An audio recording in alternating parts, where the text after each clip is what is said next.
We should not be a stigma on mental sickness, because if I say I have diabetes, people say, oh, poor you. If I say I'm depressed, they say, well, you should work on it, sort of, it's your fault. It's not. Many things happen in life. So it's not only a civilization problem, it's also a health issue. We deal with our mind from morning till evening, and that mind can be our best friend, our worst enemy. So when it becomes our worst enemy, there's depression, that's any of those mental illness that are due to ill being. We speak of well-being, this is ill being. So that is a mind that is sort of created by the mind, and also sometimes because you have something wrong in, at the level of the brain with neurotransmitters. It's not your fault. I think for me it's crucial to unambiguously say or speak of, say, caring mindfulness, that we imbue that with an element of benevolence right from the start and all the way through. In fact, you get two for the price of one, because to be full of loving kindness and compassion and care, you need to be mindful. You can't be distracted, otherwise it doesn't work. But it adds this very, very constructive quality of being benevolent to others.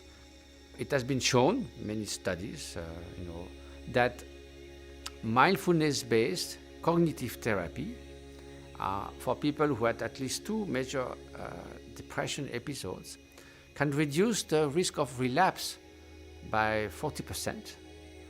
And then not only during the time that you do this mindfulness-based cognitive therapy, which might be for 6 months, but it has a protective effect for many years after that, because you become familiar with the onset of depression, starting the rumination and distorting reality and exaggerating a lot of things.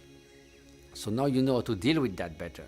See, meditation, of course, there is a Western meaning for meditation from a long time, but is in Sanskrit and Tibetan, it means to cultivate some qualities. It could be focused attention or mindfulness.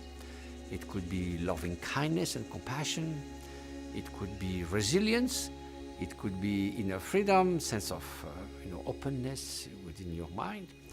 But it's also the meaning of becoming more familiar with the way your mind works, how emotions arise and sometimes overpower you, and familiar with something even deeper, beneath the whirlpool of thoughts. There is this pure awareness that's always there. So we're not so familiar with that. So if we can recognize that and rest in that, it's also part of meditation. Try to be free from what we call the, worldly preoccupation or concerns like gain and loss, running toward pleasure and getting away from unpleasant circumstances, and then fame and anonymity and praise and blame. If you're not too much vulnerable to those things, then, it's pretty quiet. You don't have to stress too much. Achieving inner freedom, then you can have unlimited, ambition to achieve inner freedom. It's not an ambition, but like an aspiration. So then you should never be satisfied with your spiritual practice. Always want to continue to progress. But if you don't care too much whether people praise you or criticize you, then you stay at peace and there's no big deal. So why should we stress?